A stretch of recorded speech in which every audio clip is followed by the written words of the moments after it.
بسم الله الرحمن الرحيم الحمد لله والصلاة والسلام على رسول الله وعلى آله وصحبه أجمعين أما بعد. Respected brothers and sisters, all praise belongs to Allah Azza wa Jal, who has given us another day in our life from this blessed month of Ramadan as it is coming to its end towards its last night. We ask Allah Azza wa Jal to grant us all the spirituality, all the benefits, all the rahmah, all the maghfirah, all the itqum min al-nar in this holy month of Ramadan. We ask Allah to accept our fasting, our qiyam.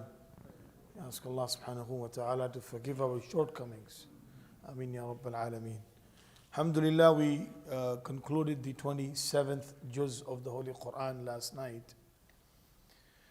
In this juz, Allah Azza wa Jal speaks about different blessings that Allah subhanahu wa ta'ala has granted this human being. And the highlights of this entire juz, it is surrounding around the kitab of Allah subhanahu wa ta'ala. Allah talks about the greatest blessing of Allah Azza wa Jal in Surah Al-Qamar. Allah says, وَلَقَدْ يَسَّرْنَا الْقُرْآنَ لِلذِّكْرِ فَهَلْ مِن مُدَّكِرٍ.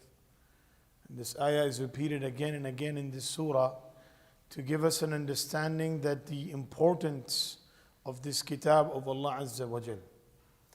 If you go back in Surah Al-Najm is Sahibul Wahi, the Prophet alayhi salatu was salam. Allah talks about him and the way Allah Azza wa Jal selected Rasulullah sallallahu alayhi wasallam above everything, beyond everything. And Rasul alayhi salatu was salam was granted the closeness of Allah subhanahu wa ta'ala. Allah Azza wa Jal says, وَأَن لَيْسَ لِلْإِنسَانِ إِلَّا مَا سَعَى وَأَنَّ سَعْيَهُ سَوْفَ يُرَى. That every human being, he only strives for those things that he is able to achieve, and whatever he strived for, Allah will grant him the reward of that compensation, good or bad, on the day of judgment.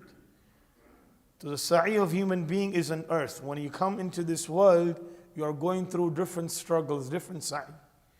But the only sa'i which is accepted, the only effort that is accepted is in the eyes of Allah, مَنْ أَرَادَ الْآخِرَةَ وَسَعَى لَهَا سَعْيَهَا وَهُوَ مُؤْمِنٌ. The one who intends for akhirah and then he strives for it. So intention for akhirah and striving for akhirah. A lot of people, they strive for akhirah with the intention of dunya. They do the work of deen with the intention of dunya. So Allah says, no, you have to intend akhirah and strive for akhirah.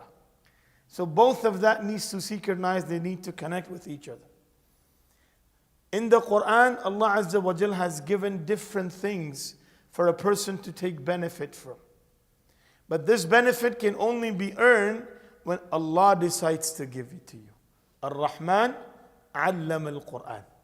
Allah's in Surah Al-Rahman, Allah is describing Himself, who Allah is. Allah is the being that teaches you the kitab of His own. So Quran is being taught from the way that Allah subhanahu wa ta'ala wants us to learn. So we have to learn it from the way that Allah Azza wa Jal has required for us to learn the Quran. And this is the very, Rasul sallallahu alayhi wa sallam said, Surah Al-Rahman is considered to be the bride of Quran. It is beautified. It talks about the different blessings and the ni'mah of Allah subhanahu wa ta'ala. And then again and again Allah asks this question. Allah says, which of the blessings of your Lord you're going to deny? You have so many blessings in this world. From the time a person has come into this world until he departs, so each individual, the type of blessings that is given to him, it is beyond his imagination. And every individual is using and utilizing different ni'mat of Allah subhanahu wa ta'ala.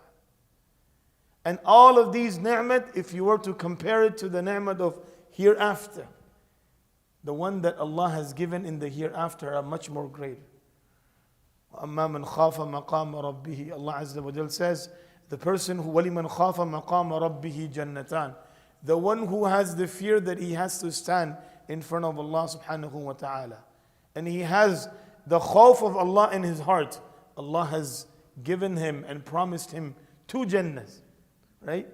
2 different types, blessings of Allah subhanahu wa ta'ala. So all of these blessings are earned for those people who actually look into the kitab of Allah and they practice on the kitab of Allah subhanahu wa ta'ala. In Surah Al-Waqi'ah, Allah Azza wa Jal talks about different categories of individual. Ashabul Yameen, ma Ashabul Yameen, Al-Muqarrabun, those who are close to Allah. Then Ashabul Yameen, then Ashabul Shimal. Right? 3 categories of individual. And each individual has been given a description. Each category has been given a description. That which category do you fall under? Are you in the first category, the second category, or the last category? And if you are in any of those categories, which are number 1 and 2, Allah has granted you success. But unfortunately, if you fell into the last category, then there is no success. There is a very miserable life waiting for you. So it is reminding us about our purpose in this dunya. What are we supposed to do? And what should we strive for? Which category do we fall under? So it's giving us the entire scope of our life. Allah subhanahu wa ta'ala in these surahs is talking about the entire scope of our life. That, oh human being, this is how your life should be revolving under. This should be your concern, that how can I get the pleasure of Allah Azza wa Jal when I depart from this world. When I go from this world, the only concern and ultimate goal of my life should be that I have pleased Allah subhanahu wa ta'ala. And if that has happened, then the success has been granted. But if that has not happened, then there is a great problem that this individual, a great catastrophe that this individual is going to face, which is going to be very miserable. So it's a reminder. Quran is a reminder. 1/3 of the Quran talks about our akhirah.